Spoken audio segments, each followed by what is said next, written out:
আমরা আজকে যৌথ বাহিনীর সাথে আমরা বিলাসপুরে ইউনিয়নগুলোতে যেগুলোতে আমরা দেখেছি যে পূর্বে সংঘাত সংঘটিত হয়েছে এবং যারা সংঘাতের সাথে জড়িত তাদের প্রত্যেকটা বাড়িতে আমরা সার্চ করেছি এবং সার্চ করার পরে আমরা সেখানে বেশ কিছু দেশীয় অস্ত্র, ককটেল তৈরি সরঞ্জাম এবং পাশাপাশি আমরা বেশ কিছু ককটেলও পেয়েছি। এর পাশাপাশি আমাদের যেটা উদ্দেশ্য ছিল, এর আগেও আমরা দেখেছি যে আমরা যে ঘটনাগুলো ঘটার পরে আমরা কিন্তু পুলিশ সহ যে আমাদের নিজস্ব গাজীপুর থানা জেলা পুলিশের সমন্বয়ে যে অভিযান চলমান ছিল, আজকে আমরা এটাই আরেকটা বড় স্কেলে, লার্জ স্কেলে করেছি এবং আমরা উদ্ধার করেছি, আপনাদের দেখিয়েছি। এর আগে আমাদের যে ঘটনাটা ঘটেছিল তখন আমরা তাৎক্ষণিকভাবে ঘটনা নিয়ন্ত্রণে আনার পরেও মামলা হওয়ার পাশাপাশি আমরা আসামিদের গ্রেফতার করেছি। তো আসামির পরবর্তীতে যারা জড়িত আছে তাদের ব্যাপারে অভিযান অব্যাহত থাকবে, তাদেরকে আমরা অবশ্যই আইনের আওতায় নিয়ে আসবো। এই বিলাসপুরের শান্তি শৃঙ্খলা রক্ষার জন্য জেলা পুলিশ অঙ্গীকারবদ্ধ।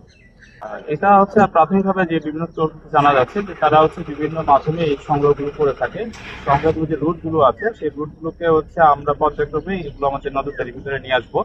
অলরেডি এগুলো নজরদারিতে আছে, আমরা এর অভিযানও চলমান থাকবে এবং আমরা আশা করি যে আমরা সামনের অভিযান ভিত্তিতে যখন থাকবে আমরা আপনাদেরকে সেটা দেখাবো। আচ্ছা, এটা হচ্ছে কি, আমরা যখন ঝামেলা হচ্ছে তখন কিন্তু তাৎক্ষণিকভাবে অভিযান চলমান থাকে এবং পাশাপাশি দেখা যায় যে মামলা যখন হয়, আপনারা অলরেডি জানবেন যে মামলা হওয়ার পরে আসামিরা অনেকেই উচ্চ আদালত থেকে জামিনে চলে আসে। তো এই জন্য তখন পর্যন্ত দেখা যাচ্ছে পরবর্তীতে একটা গ্রুপ যখন জামিনে এলাকায় আবার প্রবেশ করে তখন তারা আবার আইন শৃঙ্খলা করার চেষ্টা করে বা আইন শৃঙ্খলা বিঘ্ন হয়।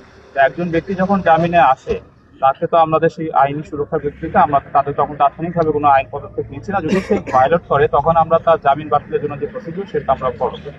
তো আমার মনে হচ্ছে যে এখানে যে বিষয়টা হচ্ছে, এই এলাকার লোকজনেরও একটা সচেতনতা বৃদ্ধির ব্যাপার আছে এবং এখানে যারা, আমি বলবো যে শুধু মহিলা যারা আছেন তারাও তাদের স্বামী সন্তানদেরকে এই বিষয়ে সংখ্যা জড়ানোর জন্য তাদের একটা ভূমিকা আছে, তাদের এই ব্যাপারে ভূমিকা জড়ানো করা দরকার আছে। এখানে আসলে সবাই আমরা একসাথে কাজ করতেছি, আশা করি যে অচিরে আমরা এই সমস্যার সমাধান করতে পারবো এবং সামনে যে ইলেকশনটাকে রয়েছে সেই ইলেকশনের কাজের জন্য আমাদের এই কার্যক্রম অগ্রসর এবং আশা করি যে সবাই উৎসবমুখর পরিবেশে ভোট কেন্দ্রে অংশগ্রহণ করবে এবং ভোট অনুষ্ঠিত হবে।